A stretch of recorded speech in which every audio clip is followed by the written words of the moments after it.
நீங்கள் பார்த்துக் கொண்டிருப்பது உங்கள் விஜய். எல்லாம் நல்லபடியா முடிஞ்சிடுச்சுல்ல இல்ல கார்த்திக்? எனக்கு என்னன்னா நம்ம அரேஞ்ச்மெண்ட்ஸ் உங்களுக்கு பிடிச்சதோ இல்லையோன்னு தெரியல.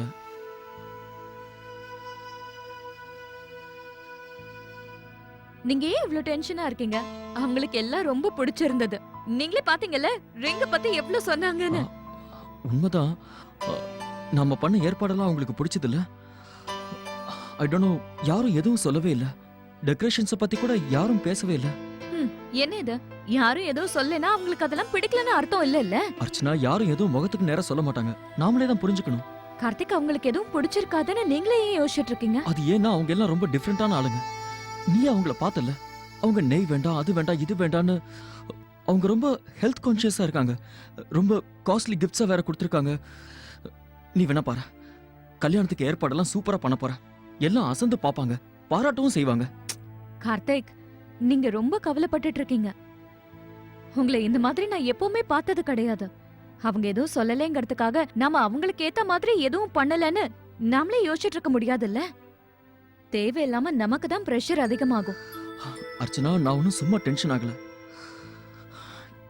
இந்த வீட்டு கல்யாணம் ஆடம்பரமா நடக்கணும்னு ஆசைப்படுறேன். இதுக்கு முன்னாடி 2 கல்யாணம் நல்லபடியா நடந்திருக்கு. லக்ஷ்மி கல்யாணத்துல யாரும் குறை சொல்லக்கூடாதுன்னு நான் நினைக்கிறேன். நம்ம கிட்ட தான் பணம் இருக்குல்ல, அப்புறம் செலவு பண்றதுக்கு என்ன யோசனை? இது பாருங்க கார்த்திக், நம்ம கிட்ட பணம் இருக்குன்னு நம்ம ப்ரூவ் பண்ண வேண்டியதே இல்ல. ஆனா தேவைக்கு ஏத்த மாதிரி தான் நம்ம செலவு பண்ணணும். பணம் இருக்குங்கிறதுக்காக நம்ம செலவு பண்ணிட்டே இருக்க முடியாது. அர்ச்சனா, இது ஒண்ணும் தேவையில்லாத செலவு கிடையாது. அவங்களும் தான் செலவு பண்றாங்க. அவங்க அவங்களுக்கு ஏத்த மாதிரி பண்ணட்டும் கார்த்திக், நாம நம்மளுக்கு ஏத்த மாதிரி பண்ணுவோம். யார் என்ன செஞ்சா இப்ப என்ன? நம்ம கிட்ட போதுமான டைம் இல்ல. போதும் கார்த்திக், போதும். நீங்க இவ்ளோலாம் யோசிக்காதீங்க. இத பாருங்க, நான் தான் இருக்கேன்ல. சில பொறுப்புகளை என்கிட்ட கொடுத்துடுங்க, நான் பாத்துக்கிறேன். இதனால வேலை ஈஸியாவும் முடியும், டென்ஷனும் இருக்காது. நீ என்ன பண்ண போற? நான் சாப்பாட்டு பொறுப்புகளை பாத்துக்கிறேன். இந்த தடவை போன தடவை விட எல்லாம் நல்லா இருக்கும். பாஸ்தாவும் இருக்கும். ஒருவேளை யாராவது சைனீஸ் வேணும்னு கேட்டாங்கன்னா அப்போ ஏதாவது பண்ணிக்கலாம் கார்த்திக். அத அந்த டைம் பாத்துக்கலாம். நாம இப்படி இவ்ளோ சின்ன சின்ன விஷயங்களுக்கெல்லாம் பயந்துகிட்டே இருந்தோம் வைங்க, அப்புறம் எல்லாம் சொதமி போயிடும். நீங்க டெக்கரேஷன்ஸ் வேலையை பாத்துக்கோங்க. நாம 2 பேரும் சேர்ந்து தான் எல்லாம் பண்ணணும். அப்பதான் எல்லாமே பெஸ்டா இருக்கும். சரி போதும் கார்த்திக், வாங்க தூங்கலாம். நானும் ரொம்ப டயர்டா இருக்கேன், நீங்களும் டயர்டா இருக்கீங்க. வாங்க.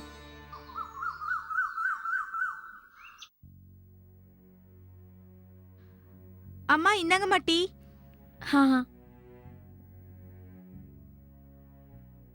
என்ன ராதிகா, என்ன யோசிக்கிற? காலையில இருந்து இன்னைக்கு நிறைய டீ குடிச்சிட்ட. என்னன்னு தெரியல, இன்னைக்கு எனக்கு ரொம்ப களைப்பா இருக்குங்க. எனக்கு என்ன தோணுதுன்னா, எனக்கே இவ்ளோ களைப்பா இருக்கே, அர்ச்சனாக்கு எவ்வளவு களைப்பா இருக்கும். நிச்சயதார்த்த ஏற்பாடெல்லாம் அவதாங்க பண்ணிருக்கா. எல்லாத்தையும் ரொம்ப நல்லா பண்ணிருக்கால. அவளை பார்க்கும்போது எனக்கு ஆச்சரியமா இருக்கு. நம்ம அர்ச்சனா சின்ன பொண்ணு. என் துணை இல்லாம அவளால 2 அடி கூட நடக்க முடியாதுன்னு நினைச்சேன். ஆனா இன்னைக்கு அந்த குடும்பத்துக்கே அவ ஒரு துணையா இருக்கா. ஆமாப்பா விஸ்வநாதா, அவ அந்த குடும்பத்துக்கு துணையா இருக்கானா, அவ அந்த குடும்பத்தையே ஏத்துக்கிட்டா. அதுதான் காரணம். அந்த கடவுள் அவளுக்கு எல்லா சந்தோஷத்தையும் தரணும். தம்பி, நமக்கு ஆபீஸ்க்கு லேட் ஆயிடுச்சு, கிளம்பலாமா? சரி, நாங்க போயிட்டு வரோமா?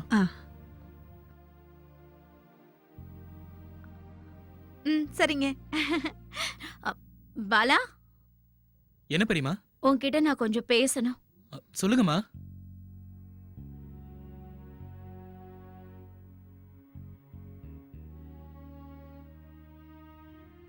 உன்கிட்ட ஒண்ணு கேட்கணும். பெரியமா, நீங்க என்கிட்ட எதுவும் கேட்க வேண்டிய அவசியம் இல்ல. ஒரு வார்த்தை சொல்லுங்க, நான் அதை செய்யறேன். அது அது வந்து என்னன்னா, கொஞ்ச நாளைக்கு நம்ம தனத்தை அர்ச்சனாவோட புகுந்த வீட்டுக்கு அனுப்பலான்னு இருக்கேன். இவ அங்க இருந்தா அர்ச்சனாக்கு உதவியா இருக்கும். இத பாருப்பா, அந்த வீட்ல இருந்த குமுதா கிராமத்துக்கு போயிருக்கா. அவங்க வீட்ல கல்யாணம் நடக்க போகுது. அதான் தானே அவங்க வீட்ல போய் கொஞ்சம் உதவியா இருந்தானா நல்லா இருக்கும்னு பார்த்தோம். வேணும்னா நீங்க 2 பேருமே. என்னங்கம்மா நீங்க எதுக்காக இதுக்கு போய் இப்படி சுத்தி வளைக்கிறீங்க? நீங்க ஒரு வார்த்தை சொன்னா போதும், நான் அங்க போகிறதுக்கு தயாரா இருக்கேம்மா. ஆமாங்க பெரியமா, சொல்ல போனா இதுல எனக்கும் ரொம்ப சந்தோஷம் தான். அர்ச்சனாமாவுக்கு உதவி செஞ்சா போதும். இங்க பாரு தனோ, நீ போய் கொஞ்சம் சீக்கிரமா ரெடி ஆயிடு, நான் உன்னை கொண்டு போயிட்டு வந்துடுறேன். போதனும், போய் 2-3 நாள் இருந்துட்டு வா. சரிங்கம்மா, போலாமா? அட கடவுளே, என்னங்க அங்க லட்சுமி கல்யாண ஏற்பாடெல்லாம் தடபுடல நடக்கும். எனக்கு ரொம்ப சந்தோஷமா இருக்கு. கடவுளே, இன்னைக்கு ஏதாவது ஒரு அற்புதம் நடக்கணும். இந்த நெடில் என்ன விட பிடிவாதம் பிடிக்குது. கொஞ்சம் கூட மூவ் ஆகவே இல்லை. வெயிட் அப்படியே இருக்கு. ஓ, இப்படி திரும்ப திரும்ப செக் பண்ணிட்டு இருக்கிறதுனால உங்க வெயிட் ஒன்றும் கம்மி ஆயிடாது. சரி, அதெல்லாம் இருக்கட்டும். இந்தாங்க உங்களோட ஃபேவரட் காஜு கட்லி. சாப்பிடுங்க. லக்ஷ்மியோட வீட்ல இருந்து வந்தது. கொஞ்சமாவது சாப்பிட்டு பாருங்க. ரொம்ப டேஸ்டா இருக்கு.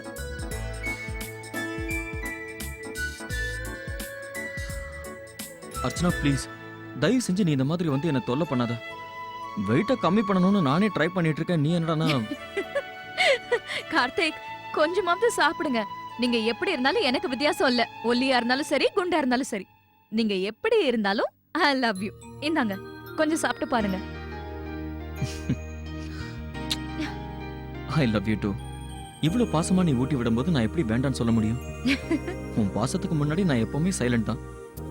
இதை சாப்பிடாம இருப்பேனா?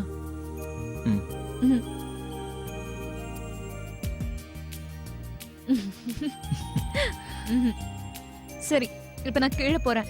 சாரீஸ் எடுத்துக்கிட்டு டெய்லர் வர போறாரு. என்ன பண்ணிருக்காருன்னு போய் பாக்குறேன். என்ன ஸ்வீட் சாப்பிடணும்னு ரொம்ப ஆசையா இருக்கேன். அப்படியா? அடடா, இந்தாங்க.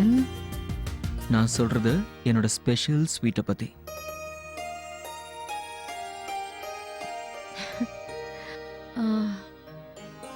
நீங்க உங்க கண்ணை மூடிக்கோங்க. ஓகே, மூடிட்டேன்.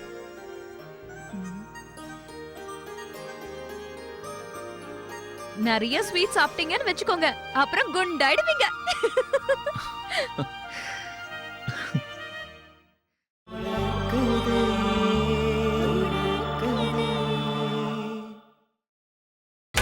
நீங்கள் பார்த்துக் கொண்டிருப்பது உங்கள் விஜய். சீக்கிரமா வேலையை முடிங்க. என்ன நீ அங்க இங்க சும்மா நடந்துட்டு இருக்க? இதெல்லாம் எடுத்து உள்ள வை. சீக்கிரமா வேலையை முடி. குமுதா இல்லாம இங்க ஒரு வேலையும் ஒழுங்கா நடக்க மாட்டேங்குது. போ, சீக்கிரம் போ. நீ என்னப்பா பண்ற? என்ன இது? இங்க பாரு, எவ்வளவு தூசி இருக்குன்னு கண்ணை திறந்து பாரு.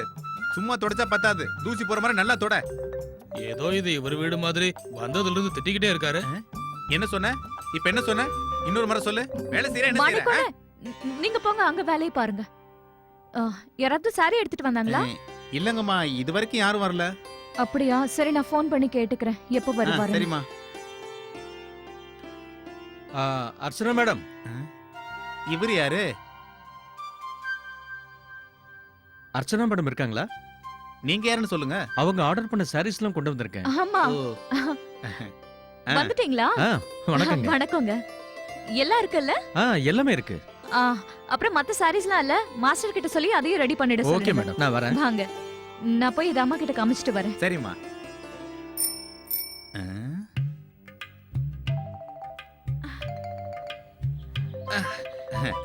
வந்தாச்சா? சைக்கிள் பின்னாடி இல்ல. மாமா தானம். பாத்து பாத்து பாத்து பாத்து. வணக்கங்க. வணக்கம் வணக்கம் வணக்கம். நேத்தே சாந்தி அம்மா கிட்ட ராதிகா அம்மா சொன்னாங்க இன்னைக்கு தினம் வருவாங்கன்னு. நீங்க வந்ததுல ரொம்ப சந்தோஷம். இனிமே கவலையே இல்ல, வேலையெல்லாம் ஒழுங்கா நடக்கும். இங்க இருக்கிற வேலைக்காரங்கள்ல யாருமே வேலையை ஒழுங்கா செய்யறது இல்ல. இங்க பாருதனும், எல்லா வேலையும் நீ ஒழுங்கா செய்ய. சரிங்க. மாணிக்கண்ணா என்ன சொல்றாரோ அந்த வேலையை அவர் சொல்றபடி செய்யணும். அப்புறம் நேரத்துக்கு சாப்பிட்டு சரியா? சரிங்க, என்ன பத்தி கவலைப்படாதீங்க. அப்புறம் ஒரு விஷயம், இருமலா இருக்கு, ஜில்லுன்னு தண்ணி குடிக்காதீங்க. சரிங்க, வேற ஒண்ணும் இல்ல, நீங்க கிளம்புங்க. சரிங்க, நான் போயிட்டு வரேன். போயிட்டு வாப்பா.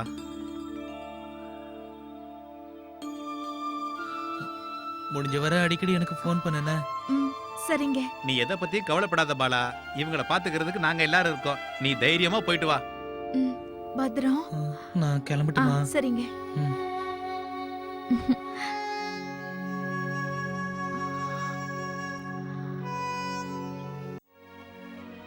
அக்கா போகும்போதே சொன்னேன், கிராமத்துல இருந்து நீ வரும்போது கொஞ்சம் எண்ணெய் வாங்கிட்டு வான்னு. அங்க இருக்கிற வைத்தியர் ரொம்ப நல்லா தயார் பண்ணுவாரு. நீங்க ரொம்ப நல்ல வேலை செஞ்சிருக்கீங்க. அந்த எண்ணெய் நம்ம ஊர்ல கிடைக்கவே மாட்டேங்குது. சம்பந்தியம்மா நேத்து எத்தனை ஸ்வீட் கொடுத்து அனுப்பிருக்காங்கன்னு பாருங்களேன். இதையெல்லாம் எங்க வைக்கிறதுன்னு கூட தெரியல. அம்மா, ராகுல், அம்மா சொன்னா கேளுங்கம்மா. அம்மா, அர்ச்சனாக்கா வீட்ல நீங்களே பாத்தீங்கல்ல, அங்க வந்த எல்லார்கிட்டயும் புது போன் இருக்கு. ஆனா என்கிட்ட சாதாரணமான போன் கூட இல்ல. இங்க பாரு ராகுல், நான் உன்கிட்ட முன்னாடியே சொல்லிட்டேன், 10வது பாஸ் பண்ணாதான் உனக்கு எல்லாமே. புரிஞ்சுதா? சும்மா என்ன தொல்லை பண்ணாத, போ இங்க இருந்து. ஆனா அம்மா, ராகுல், என்ன வேணும் கண்ணா உனக்கு? ஒண்ணும் இல்லக்கா, மொபைல் வேணும்னு பிடிவாதம் பிடிக்கிறான். இத பாருப்பா, சாயந்தரம் உங்க பெரியப்பா வருவார்ல, அவர் வந்ததுக்கு அப்புறம் கேளு. ஆ, போடா இங்க இருந்து. காலையில இருந்து மொபைல்னு பிடிவாதம் பிடிக்கிறான். ஏன் தான் இப்படி எல்லாம் பண்றானோ தெரியல. அதெல்லாம் ஒண்ணு இல்ல சுகன்யா. அவனுக்கு ஒரு மொபைல் போன் வாங்கி கொடுத்தாதான் என்ன? என்னக்கா? ஆனா அம்மா, அவனுக்கு இப்ப மொபைல் வாங்க வேண்டிய அவசியம் எதுவும் இல்ல. அதுக்கு இல்ல, அவனுக்கு அந்த அவசியம் இல்லாம இருக்கலாம், ஆனா நமக்கு அந்த அவசியம் இருக்கு. ஒருவேளை அவன் எங்கேயாவது வெளியில போயிருக்கான்னு வச்சுக்கோ, அவன் திரும்பி வரதுக்கு லேட் ஆயிடுச்சுன்னா நாம அவனுக்கு போன் பண்ணி கேட்டுக்கலாம் இல்லையா? எப்ப வர போறான், என்ன பண்றான்னு தெரிஞ்சுக்கலாம்ல. அவன் எங்க இருக்கிறாங்கிற கவலையாவது நமக்கு இல்லாம இருக்கும் இல்லையா? ஆமா, அதுக்கு இல்லக்கா. பெரியமா, தனத்தை அங்க இறக்கி விட்டுட்டு வந்துட்டியா? விட்டுட்டு வந்துட்டேன் பெரியமா. அப்புறம் இன்னொரு விஷயம், இங்க தனம் இல்ல இல்லையா? ஏதாவது வேலை இருந்தா அதை என்கிட்ட சொல்லுங்க, எல்லாத்தையும் நானே செய்யறேன். சரி. இத பாருங்கம்மா, எப்படி இருக்கு? நல்லா இருக்கு அர்ச்சனா. ஆனா நீ இந்த புடவை பாக்குறதுக்கு ரொம்ப சீப்பா இருக்கு. இல்ல, இந்த புடவையோட விலை 12,000 ரூபாய். அர்ச்சனா, நாம ஒண்ணு பண்ணலாம், இந்த புடவையை நம்ம வீட்லயே வச்சிடலாம். அவங்களுக்காக நம்ம இன்னும் கொஞ்சம் காஸ்ட்லியா எடுக்கலாமே. ஏம்மா, இது நல்லா இல்லையா? நானே பார்த்த டிசைன் சொல்லி தான் இத பண்ண வச்சேம்மா. அதெல்லாம் சரி, நீயும் பார்த்தல்ல ராமா லட்சுமிக்காக என்னெல்லாம் வாங்கிட்டு வந்திருந்தாங்கன்னு. ஷாப்பிங் கூட்டிட்டு போய் 15-20 ட்ரெஸ் எடுத்து கொடுத்திருக்காங்க. எல்லாமே 10,000-20,000 தான். அதனால நம்மளும் கொஞ்சம் காஸ்ட்லியாவே வாங்கி தரலாமே. அம்மா, ஆனா இதோட டிசைன் நானே இல்ல அர்ச்சனா, நீயும் பார்த்தல்ல நிச்சயதார்த்தத்துல அவங்க எவ்வளவு அழகான மோதிரம் போட்டாங்க. நம்ம சாதாரண மோதிரம் தானே போட்டோம். நிச்சயமா அவங்களுக்கு அந்த மோதிரம் பிடிச்சிருக்காதுதான். ஆனா என்ன பண்றது, மேலோட்டமா நல்லா இருக்குன்னு சொல்லிட்டாங்க. ஆனாமா, அவங்க அப்படி எதுக்காக அது சொல்லுங்க? அர்ச்சனா, அது அவங்க 15,000 ரூபாய் கொடுத்து ஒரு ட்ரெஸ் எடுத்து கொடுக்குறாங்கன்னா, நம்ம 20,000 ரூபாய்க்கு ஒரு புடவை எடுத்து கொடுத்தா என்ன? அதுவும் இல்லாம இது நம்ம பொண்ணோட கல்யாணம், நம்ம ஏன் செலவு பண்ண கூடாது? ஆமா அர்ச்சனா, நமக்கு எந்த பிரச்சனையும் இல்ல. சாந்தி சொல்றதுதான் சரின்னு தோணுது. அது மோதிர விஷயம் போகட்டும், விட்டுடு. ஆனா கல்யாணத்தை நாம ரொம்ப ஆடம்பரமா செஞ்சாகணும். பெரியம்மா, நீங்க சொல்றது 100க்கு 100% உண்மை. புடவைங்க எல்லாத்தையும் நம்மளும் ஷோரூம்லயே போய் வாங்கலாம். ஆனா அம்மா, இதோட விலை 20,000 ரூபாய் இல்லைங்கிறதுக்காக இது ஒண்ணும் நல்லா இல்லைன்னா அர்த்தம் கிடையாதுல்ல. இதுல செஞ்சிருக்கிற வேலையை பாருங்கம்மா, இந்த கிளாத்த பாருங்க. ஆமாமா, அர்ச்சனா சொல்றது உண்மைதான். இப்பெல்லாம் பெரிய பெரிய ஷோரூம்ல சாதாரண புடவை தான் வச்சிருக்காங்க, ஆனா விலையை மட்டும் அதிகமா சொல்றாங்க. ஆமாமா, அப்புறம் இந்த ஷோரூம்ல இருக்கிறவங்க இருக்காங்கல்ல, அவங்களும் இந்த மாதிரி ஆளுங்க கிட்ட கொடுத்து தான் வேலையை செஞ்சுக்கிறாங்க. அதுக்கப்புறம் தன்னோட கடையோட லேபிள் அதுல ஒட்டிடுறாங்க, அப்புறம் ரொம்ப காஸ்ட்லியா விக்கிறாங்க. ஏதாவது வித்தியாசம் இருக்கும், அதனால தானே நம்ம ஷோரூம்ல போய் வாங்குறாங்க. நம்மளும் அவங்கள மாதிரியே புதுசு புதுசா பெரிய பெரிய ஷோரூம்ல போய் தான் வாங்கணும். ஒரு தடவை ஷோரூம்ல போய் பார்த்துட்டாவது வரலாமே. என்ன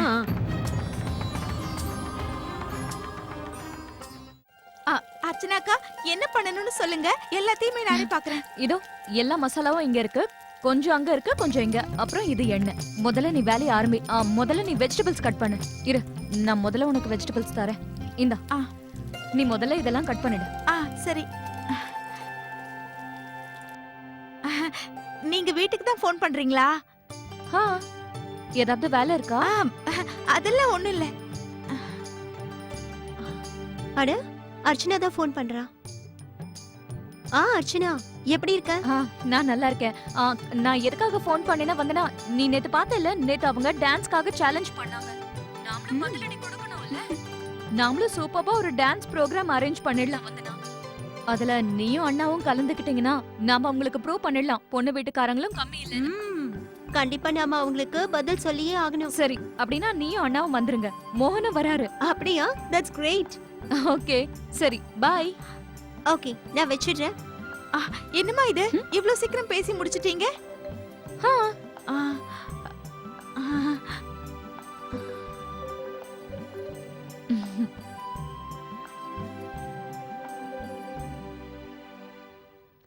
மறுபடியும் அவதான். என்னவா? அர்ச்சனா சொல்லு. வந்தனா,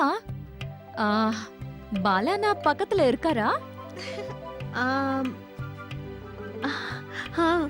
பாலானா இங்கே தான் நிக்கிறாரு, பக்கத்துல தான். எப்ப நான் போனை கொடுப்பேன், தனம் கிட்ட எப்ப பேசலாம்னு காத்துட்டு இருக்காரு. இங்கேயும் அதே கதை தான். இந்தா பாலானா கிட்ட பேசு. இந்தாங்க பாலனா, நீங்க போய் தனத்துக்கிட்ட பேசிட்டு வாங்க. அப்புறம் இன்னொரு விஷயம், சூர்யாவை நான் கூப்பிட்டேன்னு சொல்லுங்க. சரி. ஹலோ தானோ, என்ன பண்ணிட்டு இருக்க? நீங்க எப்படி இருக்கீங்க? நல்லா இருக்கேன். நீ எப்படி இருக்க? சரிம்மா வந்தனா. அர்ச்சனா போன்ல என்ன சொன்னா? அது வந்து அம்மா, அவ டான்ஸ் பிராக்டிஸ்க்காக வர சொன்னா. சங்கீத் ஃபங்க்ஷன் இருக்குல்ல, அதுக்கு டான்ஸ் பிராக்டிஸ் பண்ணணுமா. அப்படியா? எதுக்காக அத பத்தி யோசிச்சிட்டு இருக்க? கிளம்ப வேண்டியதானே, போய் பிராக்டிஸ் பண்ணிட்டு வா. அது ராகுலுக்கு நான் படிப்பு சொல்லி கொடுக்கணும்ல. ஆனா நீங்க தேவையில்லாம கவலைப்பட வேண்டாம். நான் ஏதோ ஒரு டைம்ல அவனுக்கு சொல்லி கொடுத்துருவேன்.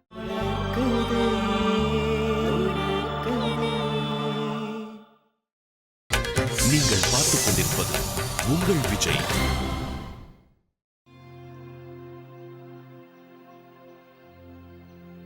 அண்ணே, அண்ணி உங்களை ரூமுக்கு வர சொல்லி கூப்பிட்டாங்க. அண்ணே, அண்ணி ரொம்ப பாவம், அவங்களுக்கு உடம்பு எதுவும் சரியில்லையா, அதனால நீங்க வந்தீங்கன்னா. நான் வேலையா இருக்கேன், அப்புறம் வரேன்னு சொல்லிடு. ஓ,